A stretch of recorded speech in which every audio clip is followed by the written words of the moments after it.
Mesdames et messieurs les journalistes, chers concitoyens, si nous sommes réunis aujourd'hui, c'est pour tirer la sonnette d'alarme sur une menace grave qui pèse sur notre pays. Une menace politique, institutionnelle, sécuritaire, orchestrée avec cynisme par un régime aux abois qui, non content d'avoir tordu le cou à la démocratie par les arrestations arbitraires et une restriction des libertés individuelles et collectives, veut désormais offrir sur le plateau la tête de nos forces de défense et de sécurité.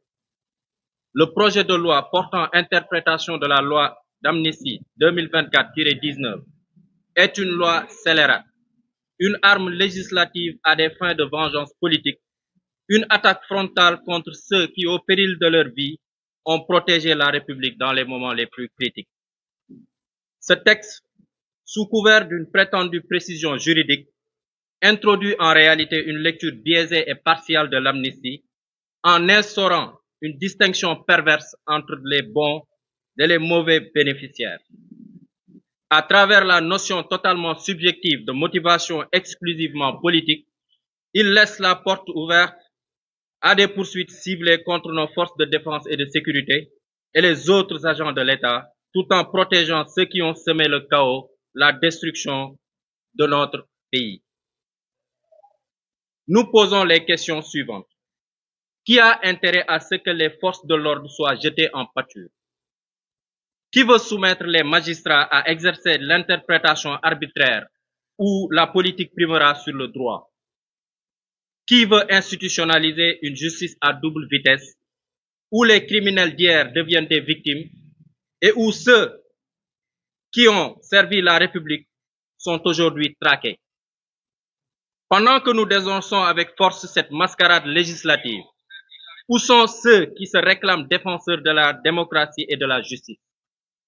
Où sont les grandes voix de l'opposition, si promptes à s'indigner lorsque cela sert leurs intérêts? Où sont les intellectuels, les universitaires, ceux dont la mission est d'éclairer le débat national? Leur mystisme assourdissant face à cette dérive en dit long sur leur véritable nature.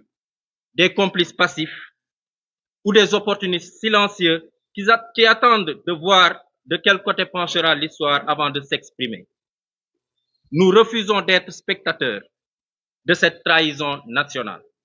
Nous agissons, nous nous mobilisons et nous combattons. Face à ce projet de loi inique, nous avons pris des mesures concrètes.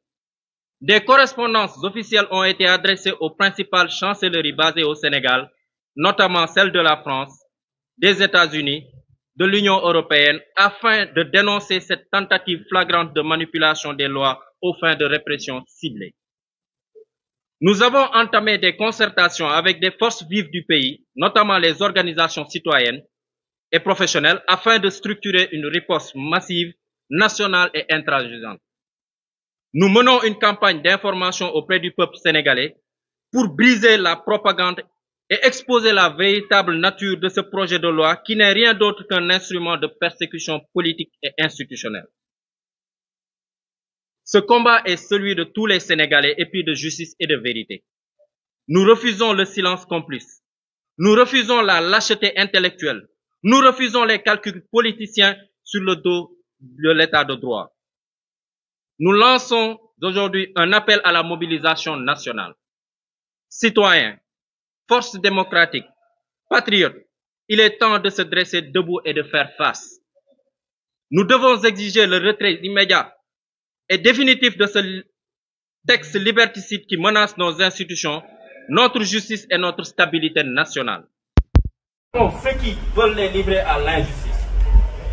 Le nouveau front Force Alternative est debout, résolu et déterminé.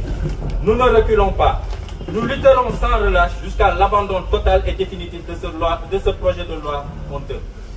Vive la République, vive la justice, vive le Sénégal. Merci beaucoup.